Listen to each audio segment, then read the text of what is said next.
Gabe is such a gentleman. He actually turns his camera off when he goes to get his beer and everything. I hope his mic's off. He walks out of the room like just ripping a big one or something. That'd be Yeah. Taking a leak. Right. Yeah. Those meetings are awesome. People go in still all mic'd up at the conference or whatever. The main speaker's in there just getting busy. Not great. We can hear you peeing, Gabe.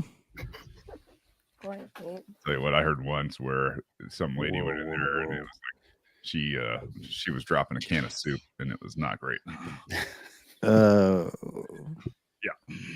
I don't think I've ever heard that before, dropping a can of soup. So funny story. With back in the day when I was an office dweller and I finally got my little corner office inside the building, no windows or anything. My window is right next to the men's bathroom, and like those walls were paper thin, like literally paper thin. And so anybody would go in there, you could hear flushes, you could hear, conversations going on, and you could also hear the biz. So there were days where, somebody would come by and be like, dude, what is going on in there? And I'm like, oh, that's just where they go in and drop the cans of vegetable soup every day. And you're like, and they're like, what? It's like, come on, man, it's a bathroom. Do I need to really get into the detail here? Or can you kind of read between the lines? Yeah. Not my favorite office. No. Yeah, it's funny because my last corporate job, if you will, was similar to that. And I was the HR director at this company and literally on the other side of the wall. And it was paper thin. Same situation. 2 bathrooms right there. And I'd be in there having these, important high-powered conversations, and there were just sound effects in the background, and I swear people just know how to time things like that in an amazing way. So yeah, it was a lot of fun, man. But I mean, it doesn't mean I didn't like have my own fun with it, obviously, because if we can hear them, then they can most certainly hear us. And so it's fun to talk through the wall and encourage them to take care of business. Yellow wants to know if Mike transitioned. You, Michelle? Big Mike? Is that the Mike we're talking about? Oh, Yellow. Better not be me already. I don't think Big Mike has ever transitioned. Wait, which Mike? Are we talking about Hobart Mike? Here? Yellow? I think he was referring to Hobart. I know. Giving Yellow. Can I? Are the comments stream it? Wait, are they over? Oh, okay. We're live. Yeah. By the way. I saw. I went to tweet something. I saw hi. Okay. We do a little live warm up here before we officially kick this thing and get going. People kind of funnel in. We have a little time to warm up. If you got bourbon or beer or anything out there, good time to start into that as well. Not too much. Hobart, yeah. Hobart. All right. Yeah. Hobart's awesome. Hobart is not transitioning. He is he's out there getting after it right now, working and stacking sats, I'm sure. Hi, Neil. As hard as he can. Neil Jacobs is here. Hey, Neil. Oh my gosh. I know. Awesome people in here. Alex Stanzik is here. Oh, wow. Whoa. All right. Matthew J. trying to get into the Olympics right now. Hey. I have some tips on how you can do that, man, but it's not pretty. I'm not a big fan. I'm really not pleased with what they did. Oh, let's talk about this in the warm-up. Why not? Where do you want to start, Alex? You want to start with the desecration of the Last Supper, or where? Yeah, man, just the entire satanic pedophilia worshiping freaking satanic cult that has become the Olympic Commission. I mean, what the actual F is going on right now? I have a question.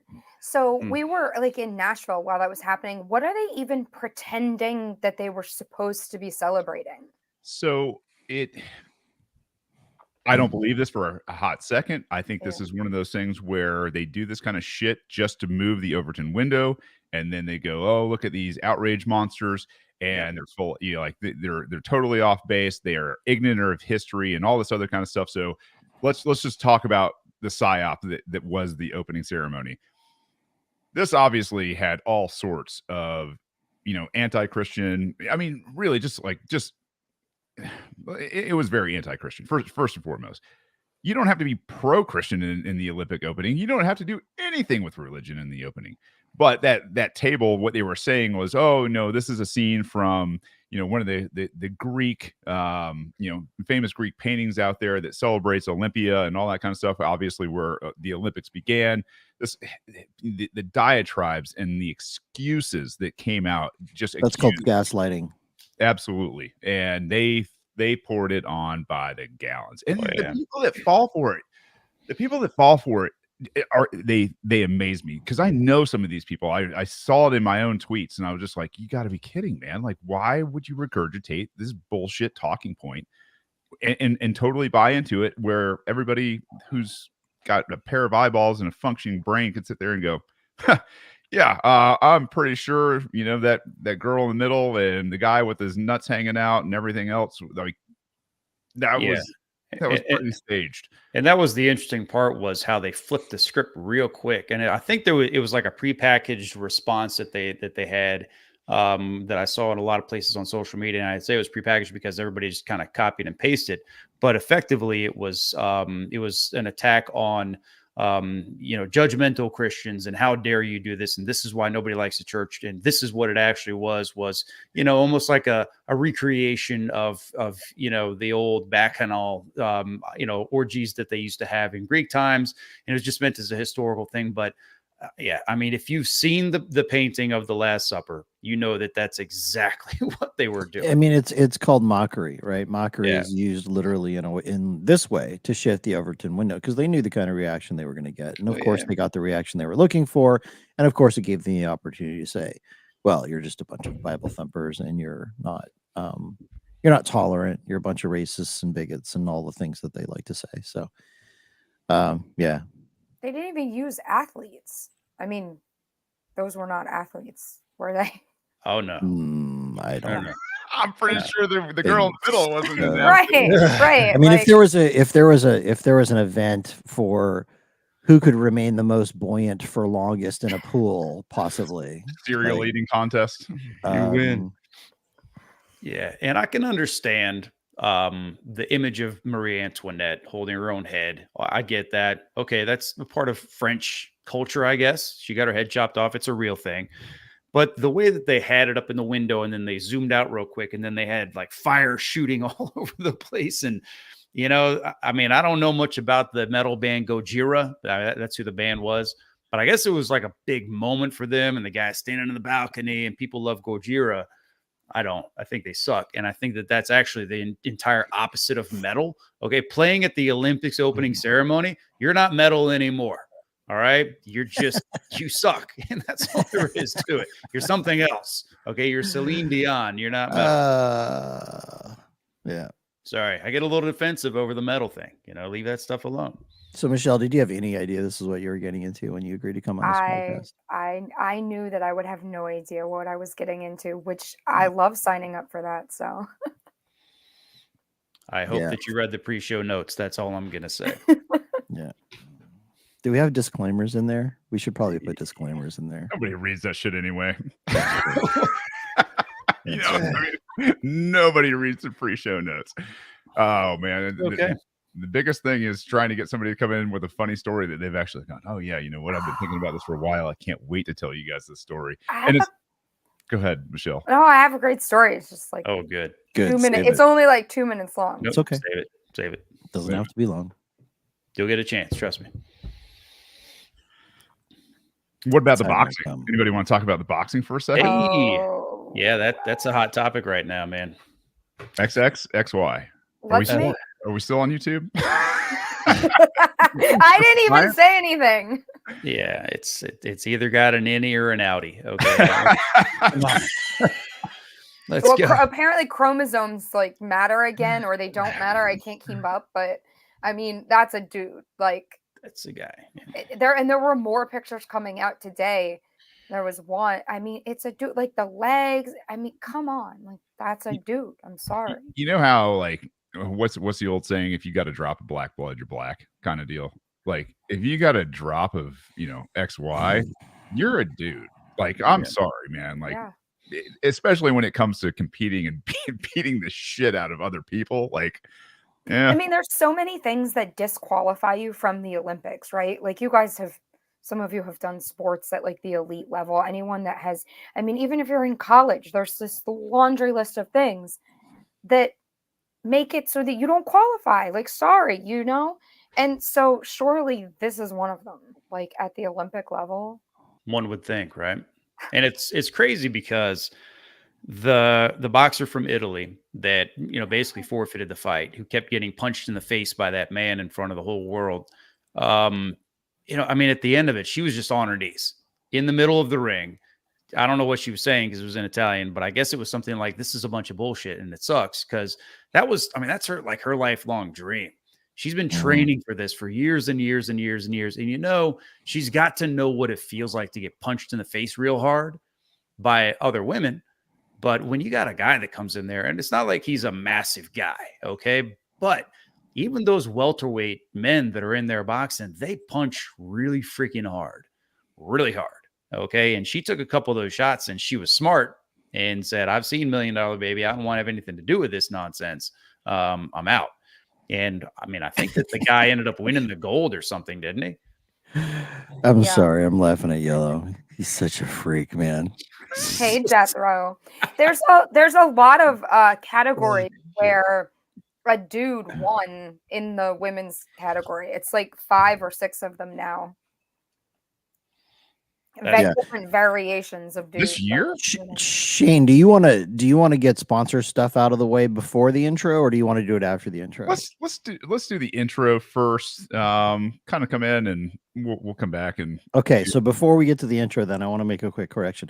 Sure. Michelle, you said something about some of you guys have done sports at a something level, and I'm thinking something I don't know about Gabe or Shane. Like, I mean, if blowing things up and kicking indoors and making things go explodey.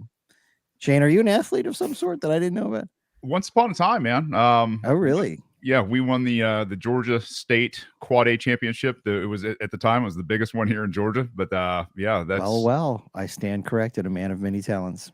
Got recruited to go play at Ole Miss, and I was like, I'm pretty done playing football these days, guys. I'm good. So well.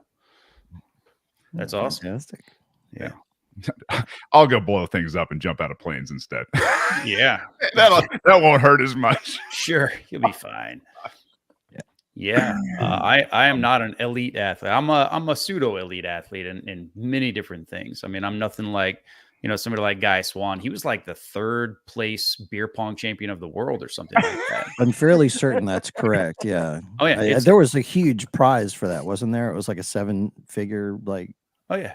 Or something. Yeah. He's the guy, man. It's out there. There's a log of it somewhere. I think the legend is growing with each retelling. It is. And I have told it many times. World champion Guy Swan beer pong. Yeah. It's a good thing he's got that because, nothing else seems to be working out for him. So if you guys don't know what we're talking about, go watch the Guy Swan episode. Go check out the Bitcoin Veterans Guy Swan episode. That was crazy. It's crazy. Oh, shit. All right.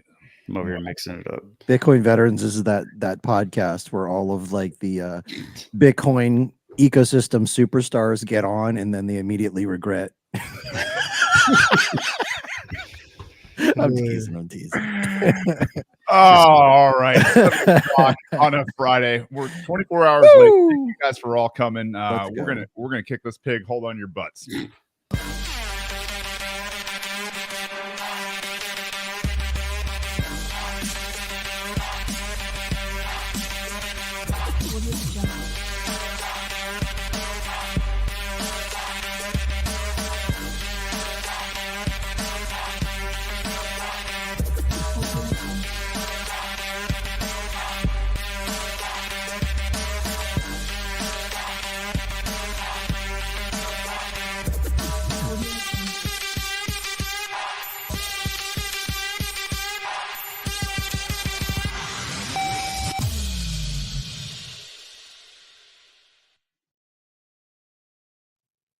Yeah, man, that intro going into the live session, coming back from Bitcoin Magazine's conference this weekend, that was so much fun.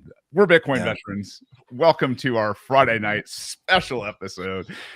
We have Michelle Weekley with us, and I'll do her intro here in just a few minutes. But just wanted to say thank you guys for all being here. I mean, we've already got 300 people in here. That's incredible. Thank you guys. Go out there, retweet it, share it, like it, do all the things. It helps the algorithm spread the big news of what Bitcoin Veterans is doing. And I got to tell you, after being in Nashville this past week, what a presence. I mean, unbelievable turnout. The work, the effort, the passion, the mission of Bitcoin Veterans is getting around, and there's no denying it now. The fact that people had to walk a damn country mile to get to us, and they still showed up in droves down there was just absolutely incredible. But yeah, we're Bitcoin Veterans. We're here to put you back on the mission.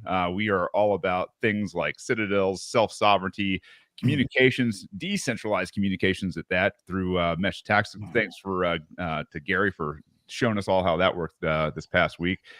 We've got a bunch of stuff going on. Operation Bitcoin. If you are transitioning out of the military, you're already out of the military, you want a job in Bitcoin, Gabe here from Operation Bitcoin can help you get started on that. As a job skill sharing program. We do some leadership work through Brave and PTSD work there. We've got a whole bunch of stuff going on. And I got to tell you, after this conference, I had even more people contact me. I have a Navy SEAL that I can't wait to introduce you guys to, that is doing human trafficking rescue now, that wants to start talking to the Bitcoin veterans. This thing has got legs for days and days and days. But that's because we got more and more sponsors. So maybe we should get into, I don't know, Alex, roll the dice. I'm ready for you. Which one do you want? Okay. Well, we got, it's true. We've got more and more sponsors, and here's the crazy part. And won't spend too much time on this. It is sponsors. So, we're going to get to the content of the show here shortly, but I just want to thank them because it's been really cool. It's been growing really fast. We've had at this point, about 3 major donors who are not sponsors. These are people or organizations that have come to us and basically said, hey, we like what you guys are doing. Here's a chunk of money. We want to support you guys. And thank you very much for doing that. Bitcoin Veterans is a nonprofit organization. We're about to file our nonprofit paperwork. Founded by veterans, run by veterans, and very exciting stuff. We've got a bunch of new sponsors now for this show as well. So let's hit the first one, SLNT. Shane made a thing. Let's see the thing that Shane made. Let's do it.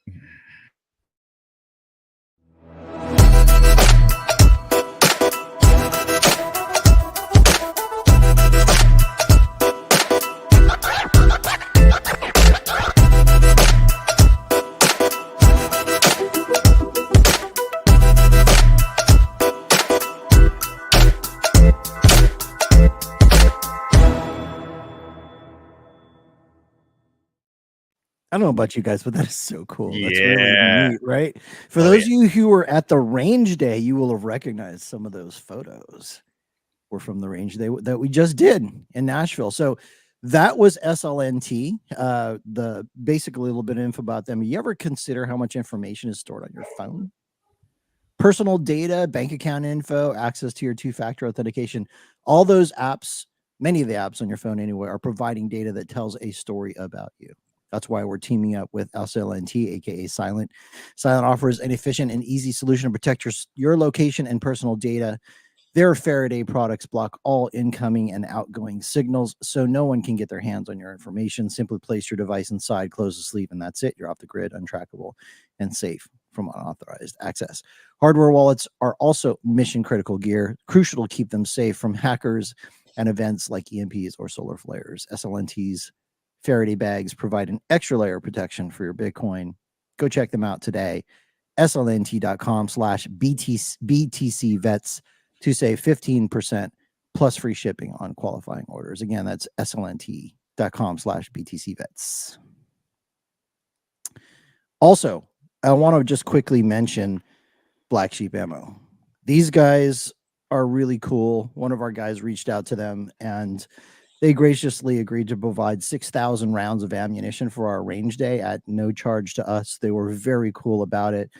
Thank you so much for providing that ammo. We shot almost all of it that day. There's a little bit left over. We'll do another range day with, but go check these guys out. Black Sheep Ammo, owned by veterans, run by veterans, I should say.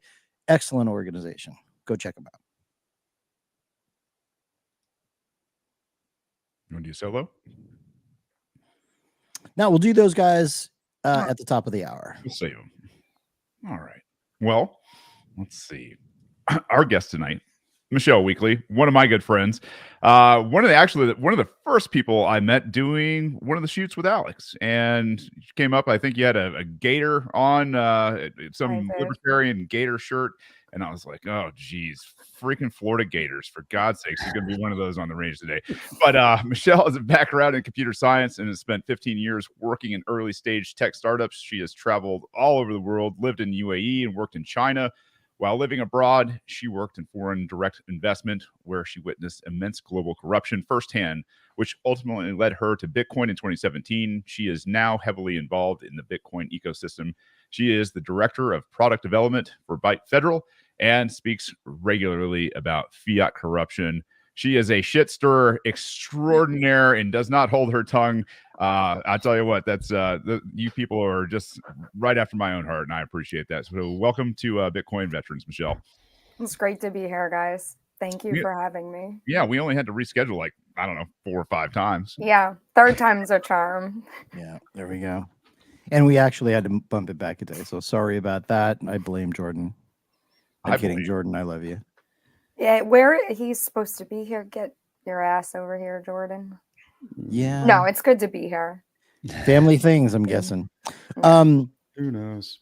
So why do you have this reputation for stirring up shit on Twitter? Like, what's that all about? Because I just like live stream my thoughts, and it bothers people sometimes. I didn't know, like, I don't even think that most of my opinions are that hot of a take. Like, maybe if you take the top 10% of my opinions, like I love a good conspiracy theory, and I know some crazy shit, so I think some crazy shit, but most of what I say is like not even that crazy. I don't know, maybe it is, but I started doing it because I wanted to go public about like what I had seen, and I always felt like the shit that I saw was so crazy. I had to like be honest about who I am and what I was doing, or nobody would ever believe it.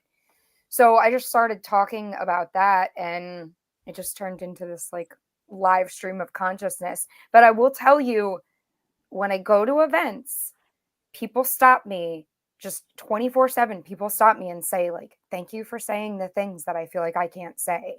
And like, I love you guys, all of you, but I cannot reiterate it strongly enough. Like, you have to say it. The reason that we are in the place in the world that we are is because people have been like bullied into compliance. So say it. Like, you don't have to say it the way that I do. You don't have to, you don't have to like go unhinged. But if you think things, say them. Amen. Yeah. Jethro, and glad to meet you in person, Jethro. He is a great force in this space. He says Michelle is saying the world has just gone. 2024, I think, is definitely suspect there. Michelle, could you tell us a story? In terms of those early age tech startups and working in finance all over the world, like what. Was there one particular instance that that just really sticks out that you can kind of tell us about in terms of like what you saw in terms of corruption? Yeah, so I didn't know that much about corruption really until kind of the end stage of things, when I got into the foreign direct investment ecosystem, which is the ecosystem that surrounds the World Economic Forum.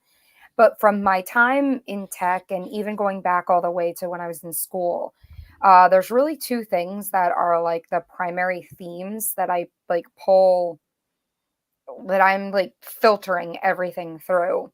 One of them is, I'm a lot older than people think. So my career started.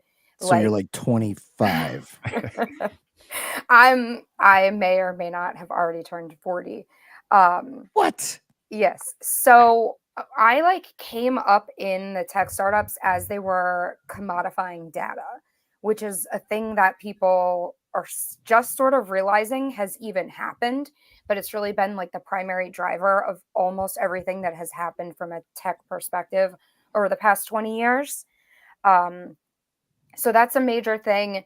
And then the other thing is, and I have a tweet in my tweet highlights that says this, this is going to stroke the Fed rumors, but when I was a computer science major we had a special hidden computer science lab, and it was owned by the CIA. And a few years later, I was working in DC at an ISP, which is like a tier 1 internet service provider.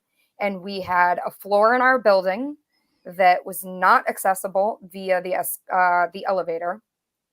And that was Intel offices.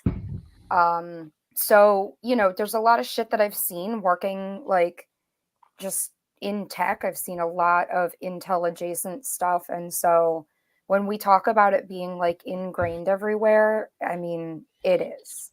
It completely is. So. When you were saying, I feel like I had to talk about what I was seeing. It reminded me a lot of Tip NZ. Like, her story, Yes, right? Like, I do. I love her. I Yeah. had the chance to meet her, and she's one of my favorite people in the space. It's just one of those situations where if you're like if you're a person of character, like you have a soul, right? Yeah. And you're not willing to just like sell out and be like, wow, there's a lot of money here. Like, I'll do anything for all of that. Okay. Yeah. Just compromise all your values or whatever. That's very admirable, especially for people like who have seen the inside and they're faced with this kind of decision. Like there's two pathways, right? Like you can lean into that career. Yeah. And you can take advantage of the Cantillon effect, and you can take advantage of all the corruption, and you can take advantage of all the money that is going to different places. And in Tip NZ's case, like she was getting paid a stupid amount of money to manage a sovereign wealth fund. Yeah. And I wasn't making that much money, but I was making plenty of money. And there is obviously, the longer that you play the game, the more money there is to be made. I will say, like, the money is a hard thing to walk away from, but I'm not even sure that it's the hardest thing. I think the hardest thing is like not only admitting to yourself that everything you thought was a lie, but also trying to go out and talk about that, right? So like people don't know this. I tried to do this in 2018 which is when I moved back to the States, and nobody gave a shit. Like people were just like, you're crazy. And that was it. And so for me, it wasn't until COVID came and woke people up that anybody started paying any attention to me. I'm actually very thankful. I mean, there was a serious silver lining in what happened, during COVID. So yeah, the hardest thing is like that stigma of, and maybe it's easier now. I don't know, but the stigma of like, not only is you have to unlearn everything you thought that you knew, but you also have to go against the grain and like fight with everyone endlessly. Like, and this is why I'm so thankful for Bitcoin and for Bitcoiners, because they understand, that the world is just lies. Yes, BJ knows very well. It's true. Everyone turns on you. I got a question. So have you always been as outspoken and passionate about things that you believe in, or was Bitcoin like a different situation that kind of sparked that inside of you? Has that always been a trait of yours? Probably. So if anybody has ever met my father, he's kind of a lunatic, and I get that from him. But it has definitely like grown. I think Bitcoin, because we have Bitcoin now, and we have this like immutable ledger that represents the truth and nobody can fuck with it. There's confidence in that, and that gives you the ability to say like, it doesn't matter if you think you're crazy or not. Like there's this thing that's an anchor. Well, it's like FU money. Yeah. Right. There's this concept of FU money. What is FU money? FU money is where you have enough money that it doesn't matter. Like people can't hold it over you. People can't hold a system over you. And Bitcoin takes it even a step further because it's sovereign, right? It cannot be confiscated from you without your cooperation and consent. So what that means is not only is it FU money, but it's FU money that they can't take from you. If they debank you, you still have it, right? Yeah. If they deplatform you, you still have it. If they come at you and they cancel you and they get you fired from your job, you still have it, right? Yeah. And so I think this is one of the amazing things about being part of the Bitcoin community. Bitcoiners a lot of times will say things in a way that's free. that you would say if you didn't have this coercive power of fiat control hanging over your head, like the sword of fucking Damocles, right? I don't know if that's the right analogy, but the bottom line is that, like, I think a lot of people are afraid to say what is actually true and what's on their heart because they're afraid of the repercussions. Yeah, it's true. And you know what? I want people to realize, because I actually heard this from Larry Lepard, like right when I went public, and I think about it all the time. It means a lot to me. And that is the concept of like Bitcoiners being like, so maybe if you didn't get into Bitcoin, you might feel like, well, I don't really have fuck you money. You know what I mean? Like I'm stacking as much Bitcoin as I can. Maybe it's not enough to like live on the rest of your life.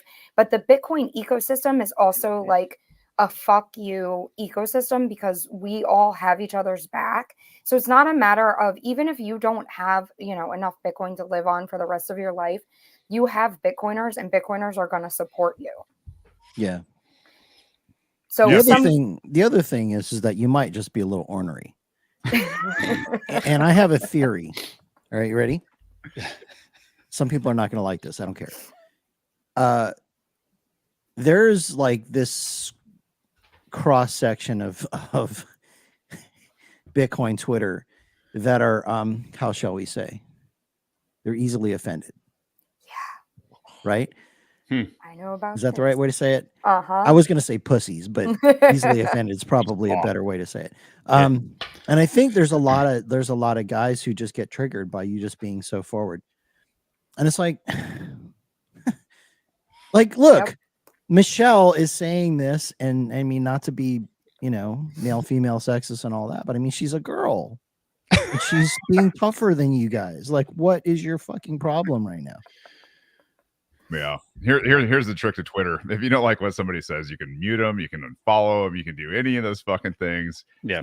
I mean, just don't give it the energy, guys. I mean, I've seen it in the comments and some of the responses and reactions to some of your live streamed thoughts on there as well. And sometimes, you can tell they're being kind of defensive because I think there's I guess there's less of a testicular diameter for some of the respondents in there, if you take that for what it is. But the thing is, it's, again, not trying to create any division amongst any communities or anything like that, but you do get a lot of people on social media that, they got big nuts when they're posting things. And I can tell you that the first time that I saw you speak live at Adopting Bitcoin, when you got up on the stage, and I mean, you were freaking, I mean, that stage was a nuclear site after you were done. I mean, you were dropping bombs the entire time. And I was like, holy shit. I mean, she means what she's saying, and she's not afraid to get up here in front of everybody and just say it. And it was impressive. And I was thinking, okay, this is not just somebody who says what they think on Twitter. You brought it home and you're backing it up. So I think that's pretty awesome. What kind of flack do you get from people like in person? Does anybody walk up to you in person and be like, hey, I've been waiting to give you a piece of my mind? Does that ever occur? Or do they just like shy away in terror because they're afraid to get devastated? All right. So first of all, thank you. I was terrified at Adopting Bitcoin. So, but to answer your question, not yet. I'm not going to lie. I was a little bit worried that might happen in Nashville. I will say I had 2 different people in Nashville apologize to me for being assholes online. And look, like I'm the first one to admit that, like I said, I'm live streaming my thoughts, and sometimes I get upset. Sometimes I get all, like unhinged, and I will always clarify in the comments. I'll always like apologize if that, if I really like, but what I've learned is people don't like nuance, and nobody has any fucking common sense. So yeah, definitely. It's interesting to watch, what triggers people, and nobody has really been anything but nice to me in person so far, knock on wood. I'm sure at some point, if you're ever at a conference or something like that and you're feeling concerned, just come to us. I know. Well, like several hundred big brothers got your back. We need to get you a Bitcoin veterans flag to start waving it in the air, and people start sliding down ropes out of helicopters. You'll be fine. We got you. Michelle, you mentioned nuance, and in the world of Twitter, the bots are heavy, and I don't just mean that as like bots, NPCs. Like, I think the population at large, especially here in the U.S., has absolutely just been so indoctrinated to the point where it's either or type of a situation. It's you got to be this side, you got to be this side, you got to be Ukraine for Ukraine, or you're automatically for Russia. You're a Democrat, no, you're a Republican. I mean, it just goes on and on and on. Is there anything specific that you really get into in terms of nuance that you think is just vastly understood or misunderstood? That's a big question. I think that if anyone has been watching, so the Libertarian, National Convention that just happened, I think in Bitcoin. Nobody watched that. All right. Well, I know that you are going to know what this means. Even if nobody else does, I think on Bitcoin Twitter in particular, we have a Mises caucus and a James Oliver caucus that have formed. And I would like to see more open debate between the two groups. There's a lot of people who are unwilling to entertain any sort of nuance. And like you said, they've kind of picked a side. And I don't think that that's good for Bitcoin. So if I have to really call one thing out, that's it. I'm sorry. I can no longer take libertarians seriously. I apologize, but it's like, didn't they just primary a transition? Thank you so much for bringing this up, because this is a perfect opportunity for anybody who ever thought they were libertarians to sit here and actually talk about the nominee for 5 seconds. Because by the way, let me interject one thing. Shane has a right to talk about this. He ran for governor on the libertarian platform. All right. Like, he is not like some dude just weighing in with his opinion. Please continue. He's not LARPing. LARP is like the new favorite word on Twitter. Get out of here. I can't wait. Yeah. All right. I appreciate the floor for a second, and I will try to make this very pithy. First and foremost, I've run U.S. Senate and governor campaigns for the Libertarian Party. Tried to do as much as I could to bring spotlight to them, create some energy, some something to get people energized, not just to be bombastic. This new presidential candidate that they have, first of all, he's from the same state, and people were like, "Hey, Shane, you got a lot more votes than you did during the governor campaign." Well, yeah, man. If that's one of those things where you're going to measure, the executive against a Senate, then you don't understand politics to begin with. People are much more willing to vote for a congressional candidate as a libertarian than they are an executive. As I got more than Joe in 2020, which just says it all. Anyway, let's fast forward. This guy that's on the ballot now, is he good on a lot of things that the other guys aren't? Yep, but he's really, really, really, really terrible on a few things. One, he was a propagandist for COVID. Absolutely, non-starter. Wearing masks, distancing, doing all those things. Like, hey, man, nope, we don't carry water for the state. We definitely don't carry water for mask and distancing and vaccines and all that crap. The next thing is even harder to swallow. And this is where you get into him on, I think it was Peterson's show or something like that, and not the well-known Peterson, the other one that also was a libertarian. This guy was all for taking a niece to a drag festival, drag queen story hour, all this, like those things, like that's not okay. On top of that, he's also okay with doctors supplying kids with basically chemical castration. So, the puberty blockers, the irreversible puberty blockers. Yes, should government not be in our business for most things? Yeah, but they should also protect those kids who are not fully functioning adults yet. They haven't had a brain that has reached maturity, aren't out on their own, aren't making their decisions. No, this guy is such a non-starter in terms of a libertarian that is, especially on the on the culture war. It's just like nonstop, like right here. That's it. And the thing is he's been pulled off the ballot in probably 4 to 5 different states already. Like the libertarians, like, we just won't run anybody because fuck that guy. And yeah, I can understand that. It's like, wow, like that is not a good look. It's just not a good look for the Libertarian Party. Look at BJ's comment. The more Bitcoiners who run, the more Bitcoiners will move the Overton window. Yeah. That's an interesting comment, because it's like, we talk about this thing in Bitcoin where it's like eventually you're going to have this Trojan horse effect where we've got Bitcoiners basically in every position of power over time. Like they're slowly infiltrating every institution in America, right? So I just saw this thing today where it's like this guy who's running for Senate, he's got laser eyes. Mhm.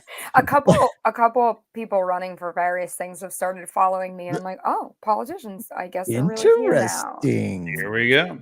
Let's talk about what happened at the conference.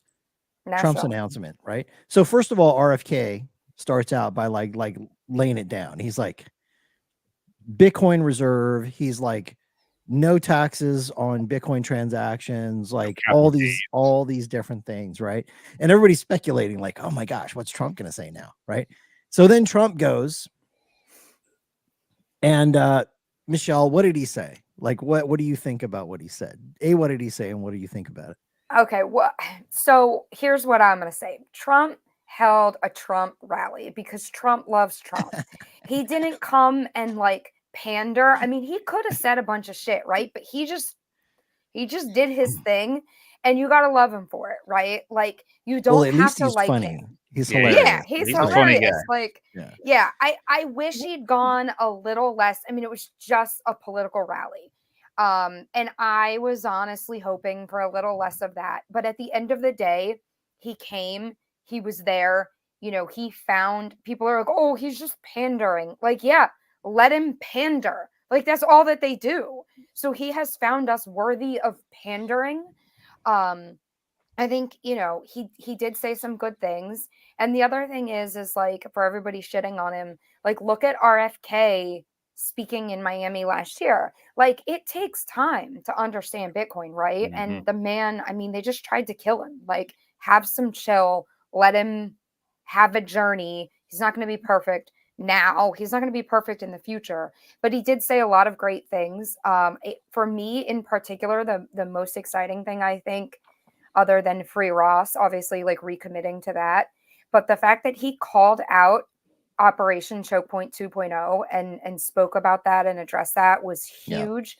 To me, that's really the only thing that matters is that he understands that aggressive assault on the industry is very real. It's happening and it must be stopped.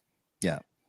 Your takeaway is right, Michelle. The fact that this is not these guys, adopting Bitcoin. This is Bitcoin making them take notice and then show up. This is them. This is Bitcoin making these people bend the knee. And the fact that you've got RFK and Trump both coming to the biggest Bitcoin conference of all and saying a lot of really impressive things, especially RFK. I saw both of those. I saw RFK last year, and in the year that he has been studying Bitcoin, he has come a light years. Crazy. Yeah. So different. Different. It's like he had a really good prep team for the first year, and this year he spent more time learning Bitcoin, and you can just tell there's a little bit of passion in this guy that is going to go a very long way. Yeah, and I'm curious to see what's going to happen. If and when RFK obviously is not going to win the presidency unless meteorites hit everybody else. But I'm curious to see what he's going to do afterward, because Bitcoin is going to continue. The mission is going to continue. Adoption is still going to, take place. What's his role going to be in it, with him still having his position of influence that he's, of course, going to have? I wonder if he's going to be placed in any notable positions. At the same time, when it comes down to Trump coming out there, he's a smart guy. Okay, people can say what they want about him. I feel like there always has to be a disclaimer whenever somebody talks about Trump. It's like, look, I'm not a Trump guy. I'm not a never Trumper. But the thing is, he's smart and he knows how to play the crowds. He knows how to do mass communication, quite frankly. And so he also knows that him coming out there and him speaking is a sign to the rest of the world that Bitcoin is something that they need to be looking at, something that they need to be taken seriously, because there's a whole bunch of his hardcore supporters that are not paying attention to Bitcoin yet, but they are now. And so he's kind of almost like, I'm not going to say doing a favor, but he's adding value to the Bitcoin community by contributing legitimacy, at least in the eyes of his core supporters, and bringing more people in that direction. And that's something that we should recognize and be aware of, because no matter what we think about it, it's a good thing. It's a Yeah. good thing for more people to be aware about it. It's a good thing for more people to buy it and to sell custody. And even it's a good thing for more people to transact in it. So he's kind of throwing that out. And he's saying, look, guys, I'm going to bring my influential power into this. And of course, in return, give me your votes, which it's not a secret. He's a politician. He's up for election. Obviously, he wants the votes. But I think that it's a smart thing that he's doing. And I do see a lot of people giving him grief for his approach to it. And he was saying Bitcoin and crypto and have fun playing with your Bitcoins and your cryptos. That's fine. Whatever. I kind of took that as he was almost kind of jabbing at himself, saying, I don't really know about this. The Bitcoins. So, yeah. Have I fun love playing it. with your Bitcoins. I'm going to give you more Have fun electricity. playing You're with going to your say, Bitcoin. I don't want any more electricity. Mr. President, it's too much electricity. Man, I think you're right on, but I think it's bigger than that. I would contend that it's not just about his base. Like, everybody knows he's a politician. Everybody knows he's like, doing the rally thing. So it's about votes. Everybody knows that. But the fact that he's talking about it at all, and the fact that he's a strong contender to become the next president of the United States of America, the entire world has to now pay attention. So he's literally shifted the Overton window to, there is a high likelihood that there's a presidential candidate that's about to become president, high likelihood, who's talking about Bitcoin. It's awesome. And not only that, talking about making it a strategic reserve asset of the United States of America. Now, here's the thing. Talk is one thing, doing it is completely another. We all acknowledge that, right? So let's say the guy actually survives to November, which will be a feat in itself. Then, if he actually does the thing, he makes Bitcoin a strategic reserve asset. There's already a bill in play from Senator Lummis who wants to do this through Congress. But let's say they do that. I can think of no higher endorsement for Bitcoin than the United States of America making Bitcoin a strategic reserve asset. Can any of you think of any person, any central bank, any government, any pundit, anyone who would give Bitcoin more credibility than that event occurring? No. Unless it was Elon Musk. I mean, Trump or Elon Musk, those are the two guys with the biggest platforms, possibly Joe Rogan. But yeah, but that's in America. What I'm talking about is around the world. If the U.S. makes Bitcoin a strategic reserve asset, the rest of the countries of the world have to take notice of that. Yeah, that's when we get the Petro BTC. That legitimizes Bitcoin as a global reserve asset, and quite frankly, it doesn't matter what Elon or Joe Rogan says at that point. Yeah, the world is paying attention. There was an interesting comment I saw in here. It was from Michelle about what's your number one concern if Trump is elected? I saw that. So I have to say, stopping the current administration is like my number one priority. I don't care if you like Trump or not. The current administration must be stopped. I don't want to bring the doom, but my biggest concern is, there's sort of another side to this whole strategic reserve situation, and that is the possibility that it becomes a strategic reserve and they decide that it's not for the peasants and that we shouldn't be holding our own sats because, here's this amazing special thing. Oh, and there's a really limited supply. So we're going to confiscate it like we did gold. So that is probably my biggest concern, the possibility of that. So in other words, the governments are going to get together and they go, okay, Bitcoin it is, but the citizens can't own it. Only countries can own it, right? So they make it illegal for citizens to own, right? Yeah. Is that what you're saying? I actually think that there's a very significant chance that we go through that as part of this then they fight you stage. Yeah. Guys, what do you think about that? As Bitcoiners, what is your response? That's in some ways line in the sand. Fucking A. Line in the sand. Here's the thing. A lot of times, there are some vets out there who are Bitcoiners who are like, you don't speak for us. And I acknowledge that that's true. I'm going to just go out on a limb, and because I know the BV guy is pretty good, and I'm going to say that for every single one of the Bitcoin veterans, if that were to occur, it would be like line in the sand. Yeah. Cold dead hands. Bring friends. I don't think anyone will comply. I don't think it will last Yeah. long. They tried to confiscate gold. Nobody complied. It didn't last long. Yeah. But is there an attempt to be made? People need to be prepared for this. Like, Yeah. if you haven't thought through that scenario, you need to think about it. Because Yeah. And it's only if you happen to be one of those people that pays attention to history and everything that the government has ever done that you would think something crazy like that could happen.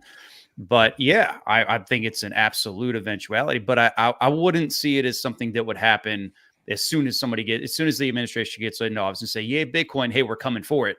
With these types of things, they like to kind of push and push and push and probe, and then kind of see how far they can go. And then, when some crisis pops off, then they'll pass some kind of legislation and say, "Oh, by the way, it's illegal for you to own this for yourself, and now you must comply and turn it in and all that." But I think that we are at a place now, or at least enough people are at a place now, that we would be smart enough to expect it and be prepared to say, "Hell no." You don't go any farther than this. Let's talk about that for a second. Because, Michelle, you're talking my language. How do you prepare? Assuming something like that comes down the pipe, nobody wants to see that. How do you prepare? What do you do? Geographically dispersed, multi-sig, just disperse your shit. Like, disperse your shit. Put that on. That needs to go on a hat. And make sure you've got a gun with each location, which I do. So don't get any ideas. America, don't give up your firearms. Yeah. I mean, let's talk about that, by the way. But self-custody. Look at what's happening in Venezuela. Yeah.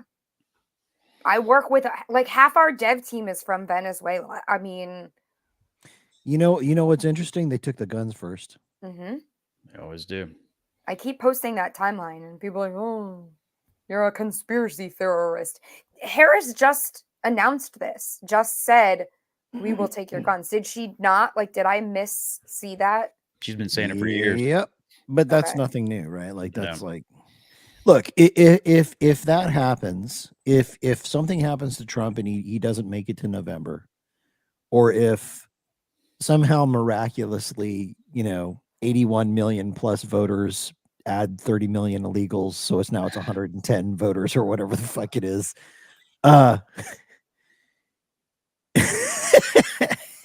If that happens, man, we got more of the same for 4 more years. It's going to get really weird.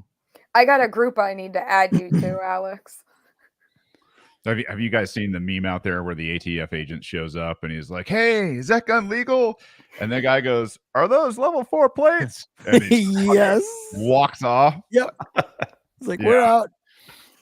I think this is where we are. I'm not going to say it's never going to happen.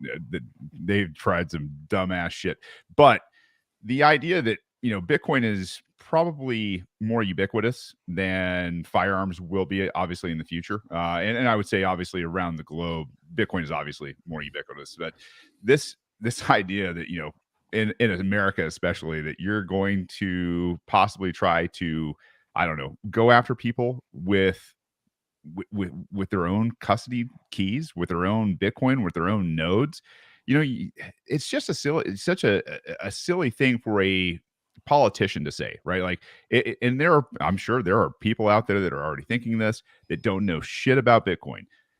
Let's reiterate, for anybody who's new to Bitcoin, for any politician, for anybody who's an agent, a Fed, any of those things, listen, the beautiful thing about Bitcoin is that it does diffuse the entire situation. It removes the incentive to use force and coercion in the first place, because even if you go after that person and that person has done a good job, which most Bitcoiners are pretty thorough and pretty smart, and they're all about game theory, they probably have about 3 to 4 people in line that know how to get a hold of those keys, so that Bitcoin isn't just going to die on the vine or on a computer or anything else. And let's just say you do it anyway, and they don't have that set up. The Bitcoin that goes away with those people just adds to the purchasing power of everybody else who's still holding Bitcoin. So this is one of those no-win situations for people in power. Die with your Bitcoin. That's it. Yeah, this is something else that we were talking about. So we have an Intel group with Bitcoin veterans. It's basically spun up originally by a bunch of guys who were like former intelligence dudes in the military. And now there's a lot more people. And Michelle, I'm pretty sure you're in there. I'm in there, obviously. Yeah. But there was a discussion basically about this whole concept of taking your Bitcoin and it basically being unconfiscatable. That's a really cool thing. It's like the first asset the human race has ever seen that cannot be taken from you without your cooperation. And that's pretty incredible.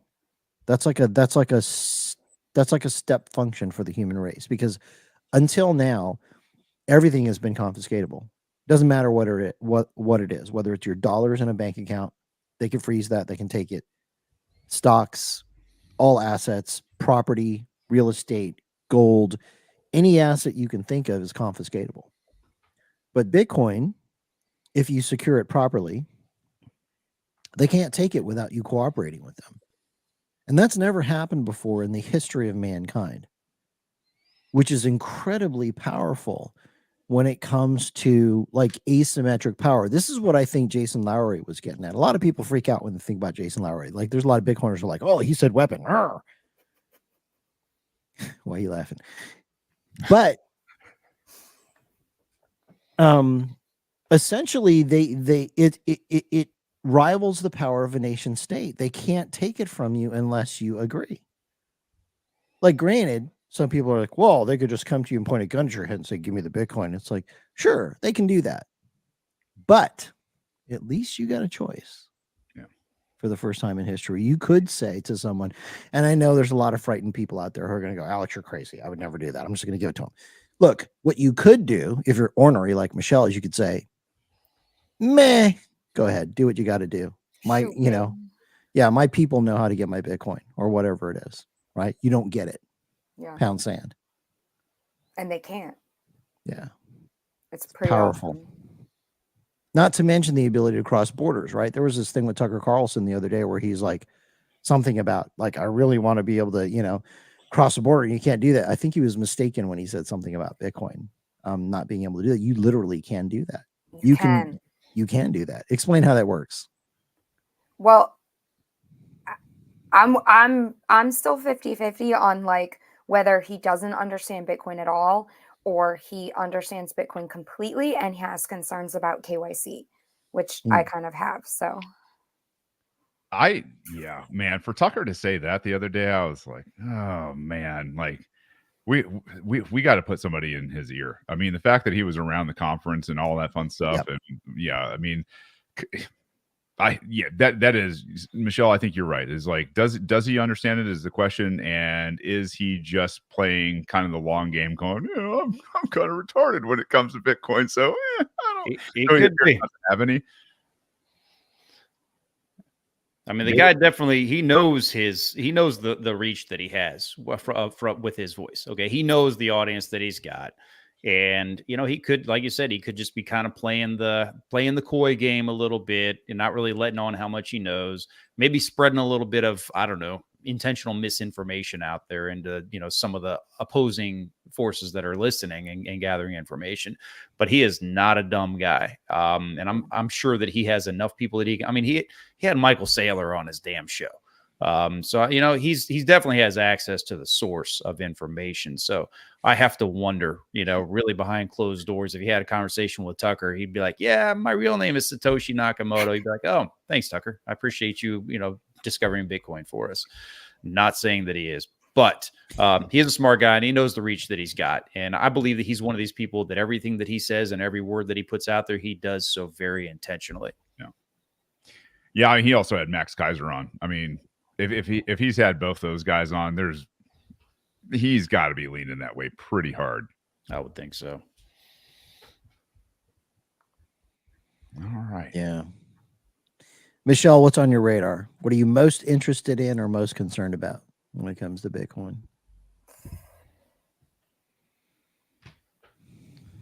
You don't want to say. Hey, if it's all right, can we talk about we had talked a little bit on the porch out there at the Bitcoin Veterans Mansion about one of the major threats to Bitcoin. Do you want to bring this up and highlight it, or do you want to keep it kind of swept under the rug and not talk about it at all? Bring it up. All right.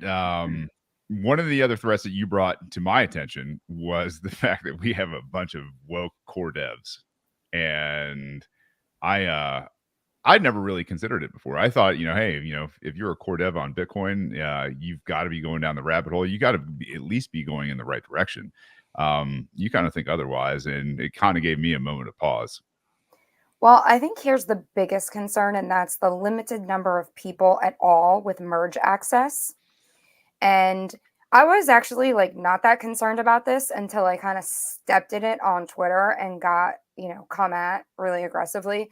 And so, I mean, somebody tells me I can't like ask questions, I'm going to fucking ask questions. And I did. So I've been learning as much as I can about this, and I have some things to say. I'm not going to say them until I have learned a little bit more. But like, I'm auditing everybody's code on GitHub, and I'm talking to people, that are smarter than I am.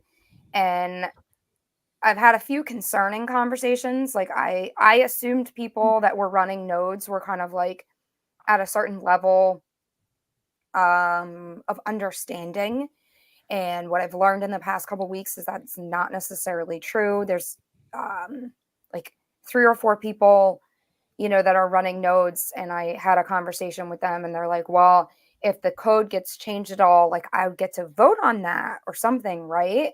And it's like, no, that's, not exactly how it works. So it's like a highly technical concept, like even merge access. So what that means is like you have the ability to actually edit the code on GitHub, which is where the repository is maintained. So anybody can go in there and look at it, but there's only a couple people that can actually make any edits. And if you're not one of those few people, nobody knows exactly how many people with merge access there are. There seem to be less than 10. There may be less than 5. The largest estimate I heard was maybe 20.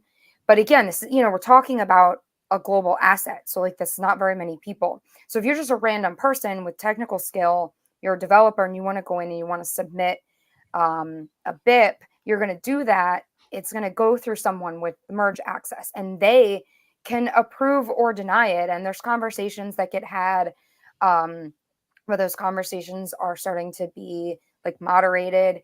And yeah, I mean, a lot of people came at me about like, well, the code is all that matters. And I get that, like, okay, cypherpunks write code, but you can't tell me that ideology doesn't play a fucking factor. Like 100%. Like if you just look at Bitcoin itself, right, the code that Satoshi wrote came from a certain viewpoint on the world. Like he literally in the Genesis block said something about, once again, the freaking, people with the printer are bailing out the banks, and this is bullshit. And so this is why there's Bitcoin. Right? Yeah. So, this whole acknowledgement that fiat is a broken system really influenced, I think, Satoshi and what he created. So anybody who says that ideology doesn't come into play, that's very naive. I agree. Yeah, I mean, and I think this rosy world that a lot of us look at Bitcoin through. A lot of us are optimistic about the future of what Bitcoin is and what it's going to be to the human species. But I think you're absolutely right. I mean, Silicon Valley obviously is still loaded with the woke. There are a lot of people in Bitcoin from Silicon Valley today.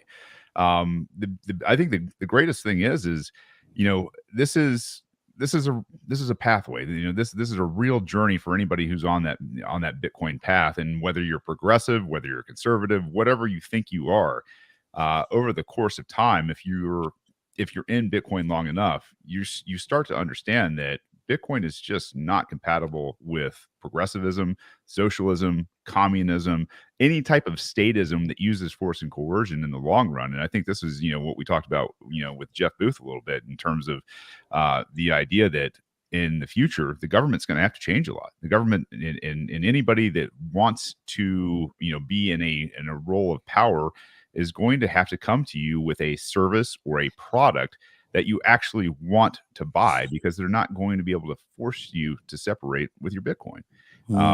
And I think, as painful as that's going to be for a lot of people, and really even the Bitcoin community, when it comes down to it, I think at the end of the day we win, but this is obviously a fight that's far from over. Yeah, so I don't know if anybody remembers a while back, there was this whole thing with Sailor, and Sailor kind of put out a statement that maybe we should ossify. And this is sort of another piece of the conversation. It's like, is Bitcoin, you can look at Bitcoin obviously in many different ways, but there are differences between software that is maintained and then a protocol. If you compare Bitcoin, for example, to like the TCP/IP protocol that we use to run the internet, at some point, the protocol is the protocol. And so that's it's a very technical and like highly nuanced conversation, but I think it's something more people need to strive to understand, and it's something that more people need to be talking about.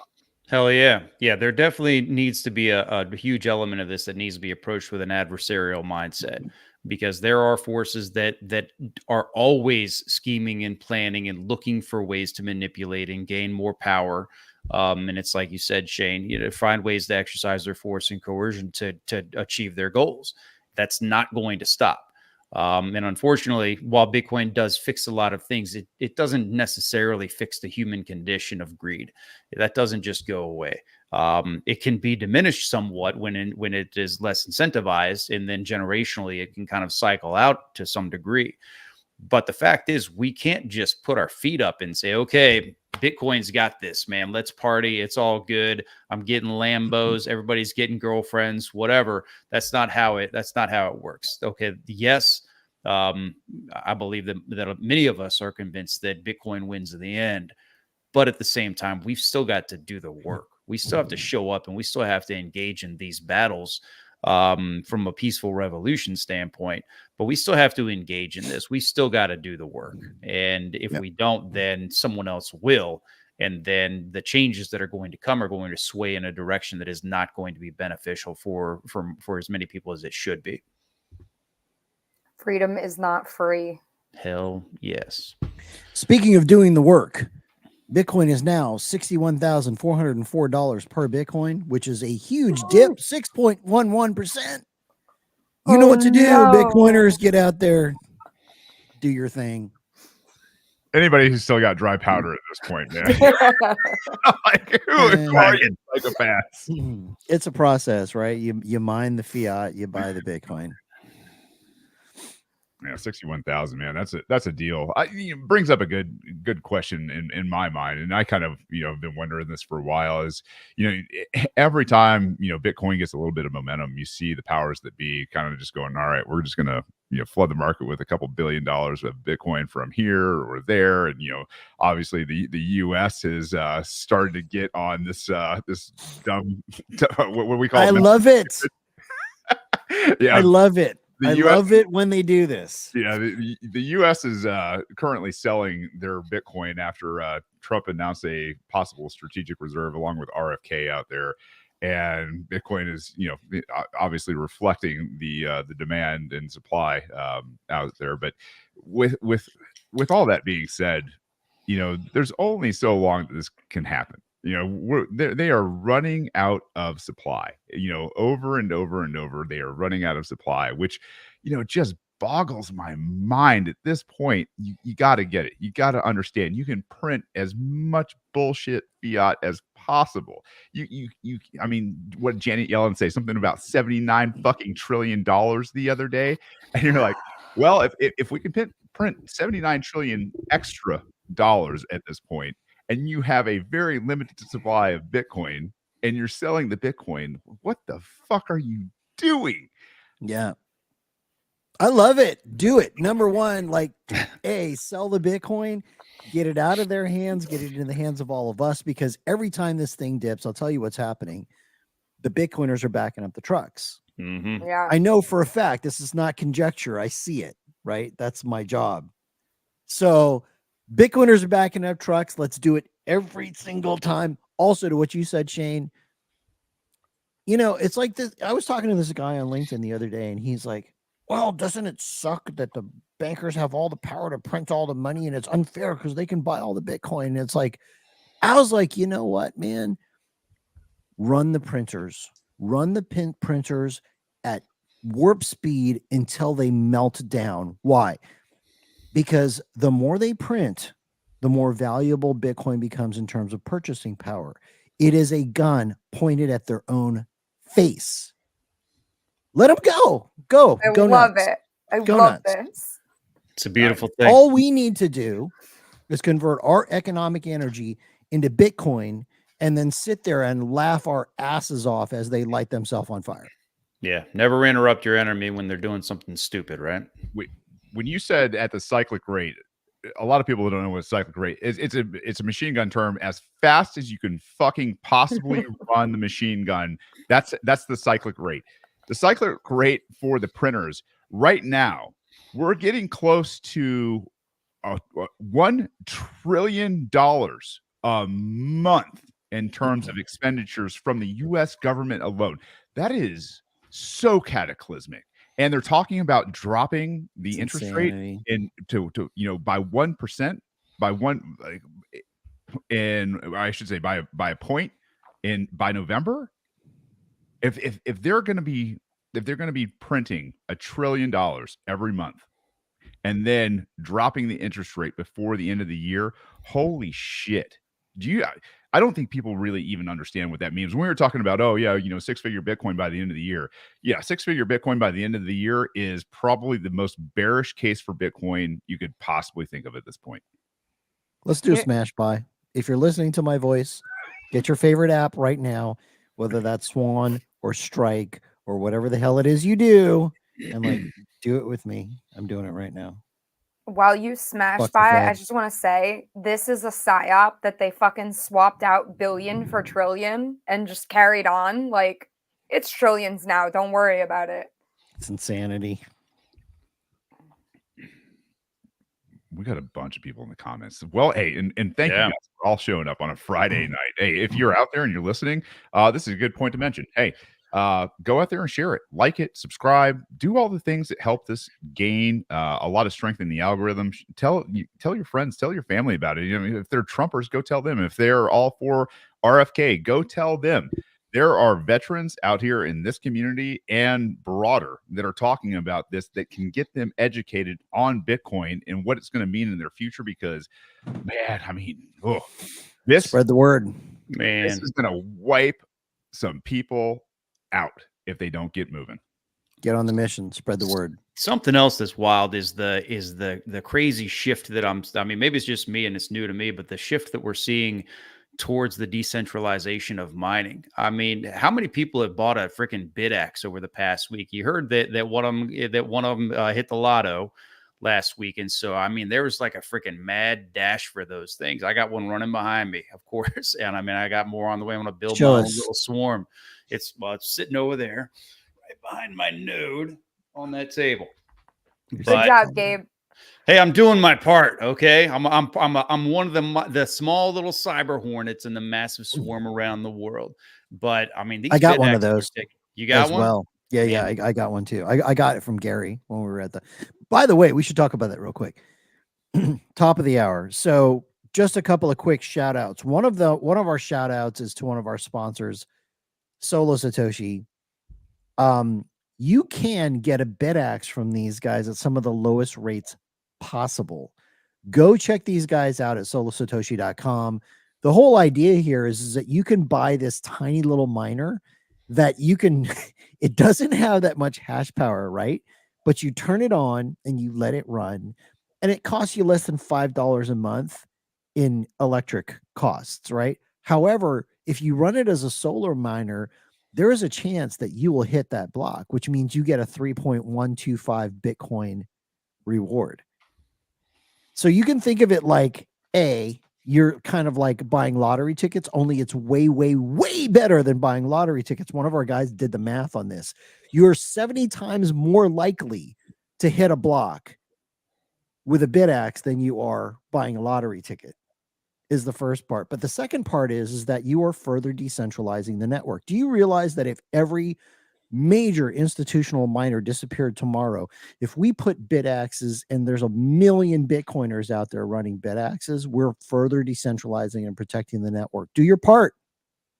Be a good Bitcoiner. Go to solosatoshi.com, buy one of these things, plug it in, run it, and then just like tell all your friends because it's totally cool. That's cool as shit. It is. Right? And it's easy too. Little comment on that. We were sitting around Jordan's area over there, and we were talking. Gary was with us, and we were talking about the just astounding astrological I'm going to butcher These this. are big words. You know, when Astronomical. you're a Marine and there's a lot of crayons involved in your life, like it. Astronomical. It's been a day, people. The astronomical numbers of actually mining a block. The fact that you only have one bidax in terms of those numbers, you have just as good a chance as anybody else in the entire network as actually getting the, mining that block. And I was just like, get the hell out of here. And we started, talking about the numbers, and I was like, well, you've obviously looked into this a lot more than I have.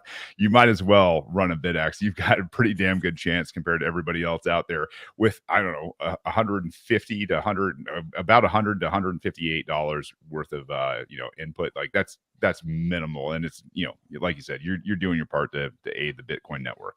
Hell yeah. Okay. Yeah, one more quick shout out, and this goes to Punch Plates. They are a new sponsor of ours. You can check them out at punchplate.com. Basically, these are metal seed plates. I like these guys a lot. I've been using them for years, and I've kind of quietly what's the word? I've been selfishly hoarding the knowledge because I didn't want a lot of people to know about these things because they're so freaking awesome. But the way they work is that they're little dots. You get a punch, and you, instead of like trying to carve actual letters and words, it looks like a cipher on a plate. Like if a normie found this thing and they did not know what they were looking at, they would have no freaking idea it was your seed phrase. They are fantastic. Highly suggest go check them out. They make different types. Punchplate.com. Big fan myself. So yeah. Super cool. Nice. The hat looks funny when I'm just sitting here. My I hat? love you guys though. Is someone harassing you about hats? Yeah. All right. Oh, Obi.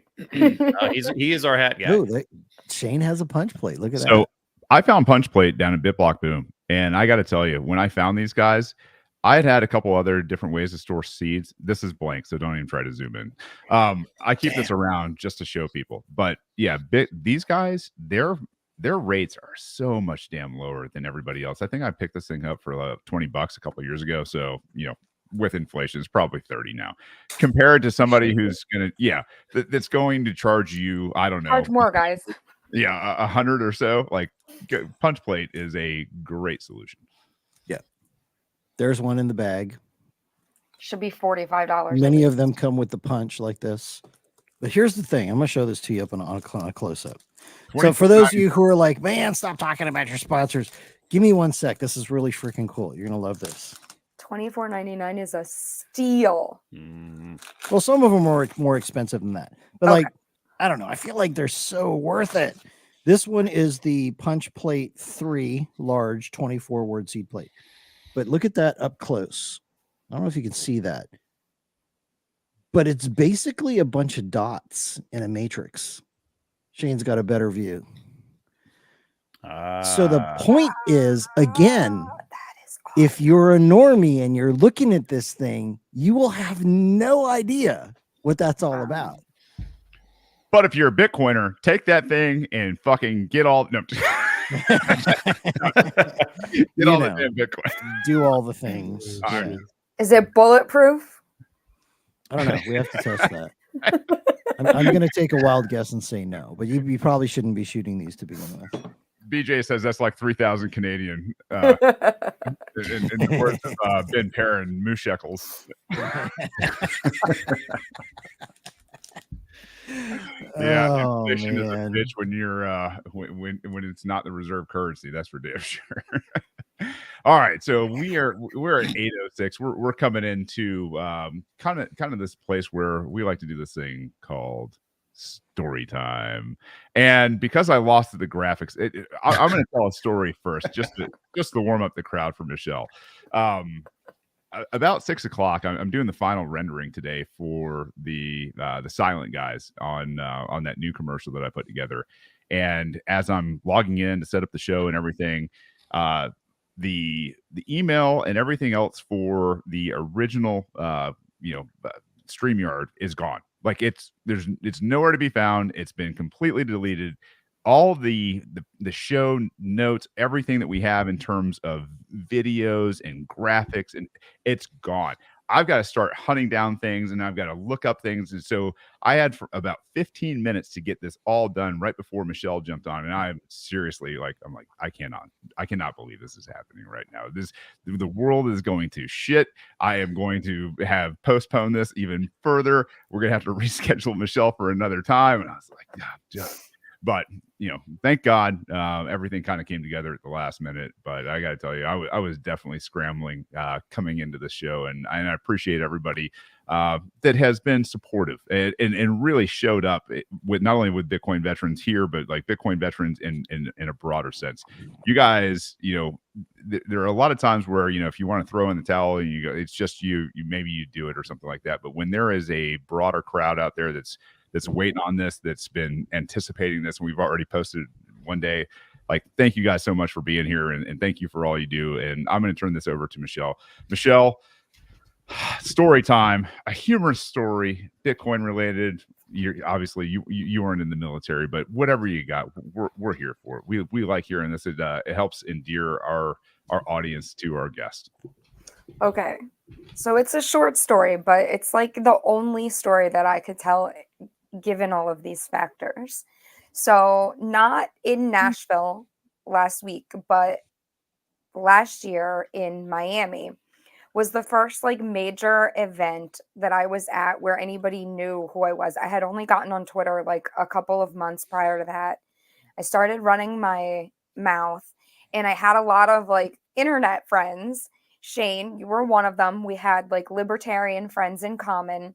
So I'm walking around Miami, and I didn't technically work in Bitcoin yet. I hadn't gone through my government sponsored AML training yet, so I wasn't all doomed and black pilled. I was just full of hope and excitement. I'm like, oh, my internet friends, yes, everybody in Bitcoin, look at all these people, and I was just so excited. So I forget where exactly we were. You were sort of stationed up somewhere, and I was chatting briefly with Shane, and this other guy comes, and somebody said something about boxing. I don't know. And I'm just like, oh, I spent, 3 months at a Muay Thai boxing camp in Thailand. And haha, I made a joke about kicking this guy's ass, which obviously I couldn't do, but it was funny. I thought it was funny. I mean, it kind of ended up being absurd. So it turns out that this guy I'm talking shit to is Kenny Florian. For everybody that didn't see the show with Kenny Florian, or maybe is not a fight fan, Kenny is one of the most revered fighters that ever came through the UFC. One of the original UFC gangsters. Yeah. So that happened. But I will say that Kenny, found me on Twitter and he follows me. So shout out Kenny, OG, my friend in Bitcoin. And what I didn't know is that Kenny is also the BattleBots guy, which is super fucking cool. So don't be afraid to talk shit. And, you gotta love Bitcoiners because you never know who they are, what they're doing. And it's awesome. Yeah, that is so cool. Yeah, it's funny. That's kind of how you met Kenny, because I started talking shit to him too. The first time I met him, I think we were actually about to go into the Swan party, and Kenny was right behind me with some dude, and I'm walking in with Tom Tabor, who everybody knows and adores. And I turned behind me, and this guy, with a beard and cauliflower ear, a little bit shorter than I am, and I just looked at him and I was like, "Hey, man, you roll a little. In my head, anybody with cauliflower ear, anybody who's spent any time in MMA or jiu-jitsu or wrestling or any sort of grappling knows any dude with cauliflower ear, that's like the last motherfucker you ever want to say shit to or anything else. But being a Bitcoin crowd, I was like, yeah, let's poke the bear a little bit here and see what happens. And so we walked in, like we went through the gate, the security there, and I looked at Tom and I was like, dude, that guy does more than roll. That guy's a fighter. He's probably been hit and grappled more than everybody here at his party combined. And sure as shit, he walks in and introduces himself, and I was like, "Oh my god, man! I didn't believe I didn't recognize you." He used to be, clean shaven and all that. Didn't have quite the weight that he has now and all that fun stuff. So yeah, I can definitely identify with that, Michelle. Talking shit to UFC fighters, good move. Don't do that, people. It's hilarious. It is awesome. Good for you, though. Tomorrow. Yeah. I was just all excited. Like, oh, cool. Like, I know what Mai Tai is, like, kind of. A little bit. I'd be real interested, on that subject. Bitcoin is one of those places where I tell people who are not in Bitcoin, it's like you go to a conference now, and it's like showing up to, let's just say, a computer expo in the early 1990s, right? Like Steve Jobs could be sitting like right there at a little desk, and you really wouldn't have any clue who the guy was. Who of you guys, maybe this year, years past, different conferences, wherever, who was one person that you ran into, you were not expecting to meet, and were just absolutely over the moon impressed with them? I all answers from all you guys. So many. Yeah, there's way too many to list. I ran into James Lavish last year or earlier this year at Bitcoin Atlantis. There's a plane you fly to Portugal, and then there's a small little puddle jumper that you take down to Madeira, and you get down, and there's a little train that you ride on. It's a little bus. Everybody's standing around, and I look over, and he's standing right there, and I was like, "Aren't you?" And I didn't really have as much familiarity with him as I had hoped, and I just knew that I reckoned, because people look a little bit different in person than when you see them on the interviews and all that. And he was like, "Yeah," and we just started talking. He's a great guy, and he was very open. And he's like, "So, what are you doing here?" I had an Operation Bitcoin T-shirt on. He's like, "What's all this stuff about?" Told him about it, and he was just really, really cool. And so yeah, he was one of the guys. And then that night at a party, Lawrence Lepard stepped on my foot, and he almost fell over me, because I was like standing there with my foot hanging. I got giant feet and everything, and he almost fell over me, and I like grabbed him, and he almost fell. And so we kind of almost danced for a minute, which was nice. Michelle, you might have witnessed that. We were there too. That was the night where you said, "Hey," Madeira, right? Yeah, where you said, "Hey, you need to go over there and talk to Sailor right now," and I did, and I'm glad that I did. He was a nice guy, but yeah. So yeah, Lepard stepped on my foot, and I don't even think he remembered it when we had him on the podcast, which is okay. It's all right. It's not a very distinguishable foot. It's a pretty normal one, although somewhat large, but good guy. But I'm sure I can tell you that I've met more Bitcoiners that are doing amazing things, and I had no idea who in the hell that they were. And that's the fun thing, because you never know. You never know who some of these people are, man, that are out there that are doing amazing things. And it's pretty damn awesome. Because who I want to shout out? I want to shout out the Silent Warriors. I don't know if you could bring this up, Shane, but we did a panel so that's the range day. That was on the 25th. Had a whole ton of people show up for that. It was amazing. It was the biggest range day we've ever done. We had a ton more, something like a dozen instructors and RSOs who volunteered their time to make this a thing. And then we also, on the Saturday at 9 a.m. on the Genesis stage, we did a talk, a Bitcoin veterans talk, and like a huge portion of the crowd was made up of Bitcoin veterans. And I will say, I've said this before, and I want to say it again. Look, those of us who do this pod, we're just the guys who started the thing, and we talk about it once a week. But the reality is that this whole movement is made up of a bunch of people who get in there, roll up their sleeves, they do the heavy lifting, and they are the proof of work that makes Bitcoin veterans what it is. Like if you were at the Citadel, the BV Citadel in Nashville, you would have seen this amazing situation that was put on, and it all came together with people who didn't really know each other. They never met each other in person prior to Nashville last week.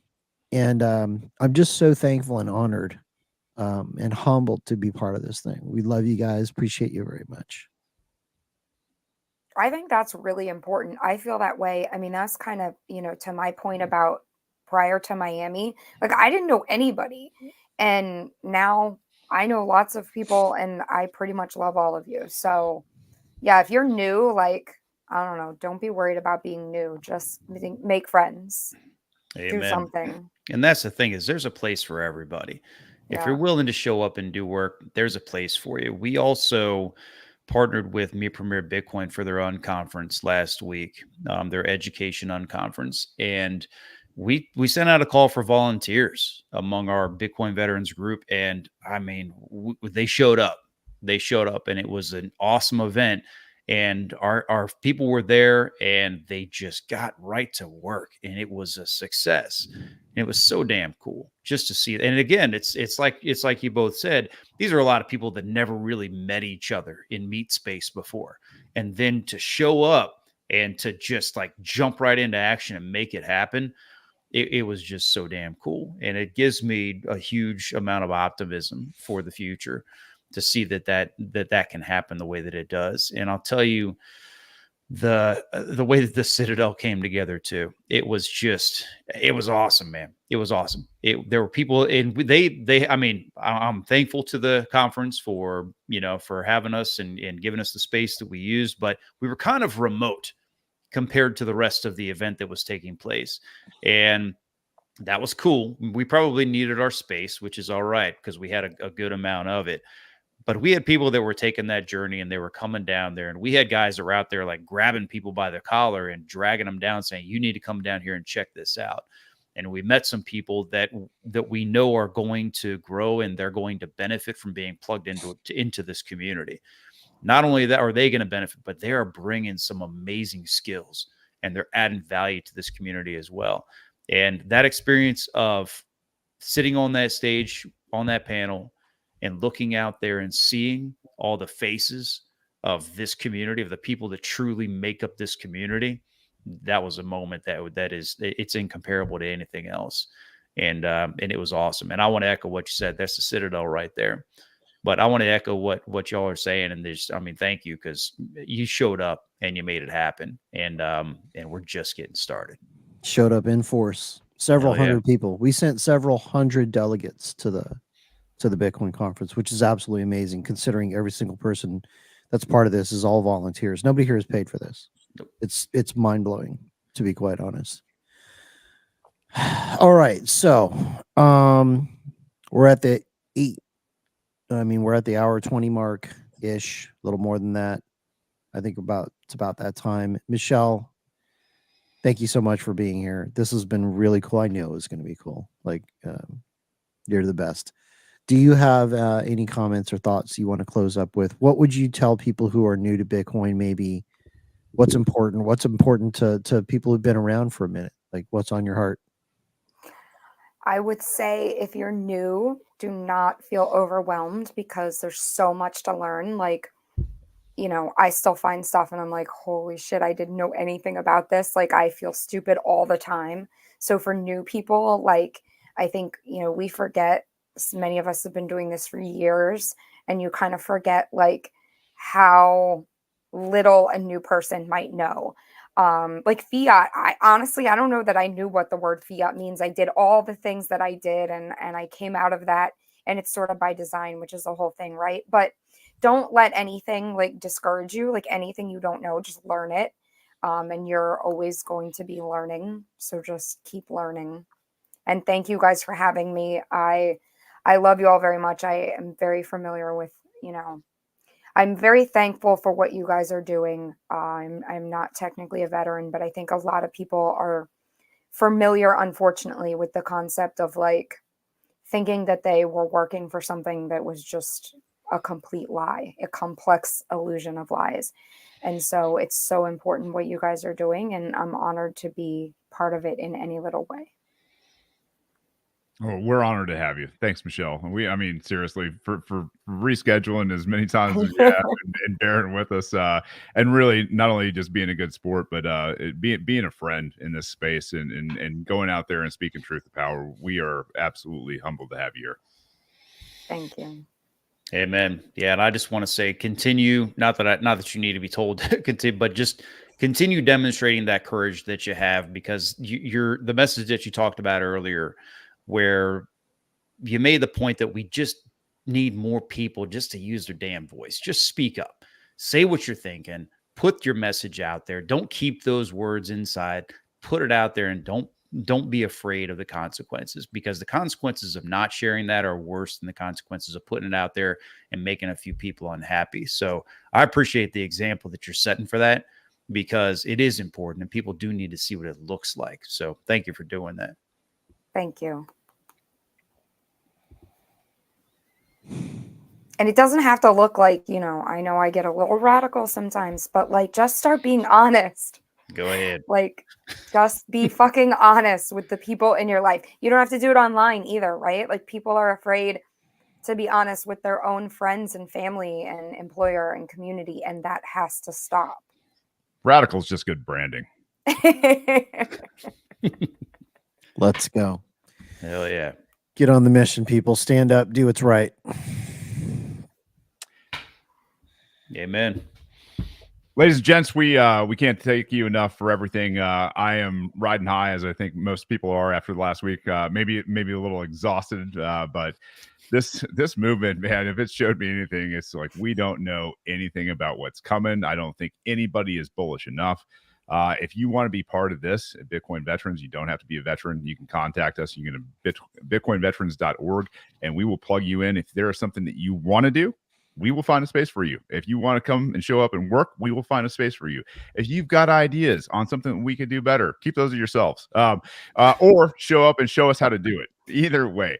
But Michelle, Alex, Gabe, to Mike and Jordan, who couldn't join us tonight, man, you guys are all killing it out there. And for all the Bitcoin veterans that we had some late night amazing conversations with, Jeff and Nick especially, and Gary, man, I got to hang out with some just absolutely amazing guys at this event, and girls for that matter. Got to train, couples.